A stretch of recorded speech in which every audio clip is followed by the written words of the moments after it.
আরো কত কি। কিন্তু সেই আনন্দ দীর্ঘস্থায়ী হয়নি। সন্তানের জন্মের 1 সপ্তাহ পার হয়নি, তখনই হযরত জিবরাইল আলাইহিস সালাম আসমান থেকে এসে বললেন, হে আল্লাহর নবী, আল্লাহর নির্দেশ, আপনি আপনার স্ত্রী ও সন্তানকে নিজের থেকে আলাদা করুন।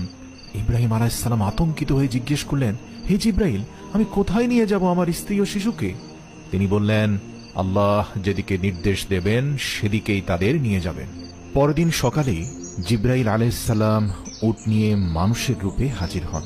ইব্রাহিম আলাইহিস সালাম স্ত্রী হাজরা ও শিশুপুত্র ইসমাইল আলাইহিস সালামকে উঠে বসিয়ে নেন আর নিজে উটের পেছনে পেছনে হাঁটতে থাকে।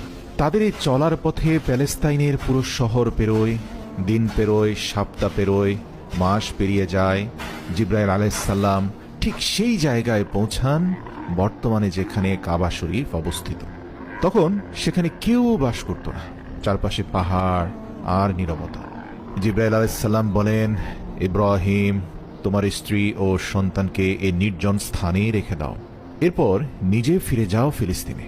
ইব্রাহিম আলাইহিস সালাম স্তব্ধ হয়ে গেলেন। এ কি, সেই সন্তান যার জন্য আমি পুরো জীবন দোয়া করেছি তাকে এখন ফিরে যেতে হবে? কিন্তু এটাই আল্লাহর হুকুম, আর ইব্রাহিম আলাইহিস সালাম আল্লাহর হুকুম মান্য করার ক্ষেত্রে পৃথিবীতে অতুলনীয় একজন মানুষ। স্ত্রী হাজরা দৌড়ে আসেন, তুমি কি আমাদের এখানেই ফেলে চলে যাচ্ছ?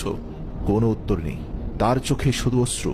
হাজরা আলাইহিস সালাম জিজ্ঞেস করেন, আল্লাহ কি আপনাকে এভাবে আমাদের রেখে যেতে বলেছেন? ইব্রাহিম আলাইহিস সালাম মাথা নাড়েন, হ্যাঁ। হাজরা আলাইহিস সালাম চোখ মুছে নেন, দৃঢ় কণ্ঠে বলেন, তাহলে তুমি যাও, আমার আল্লাহ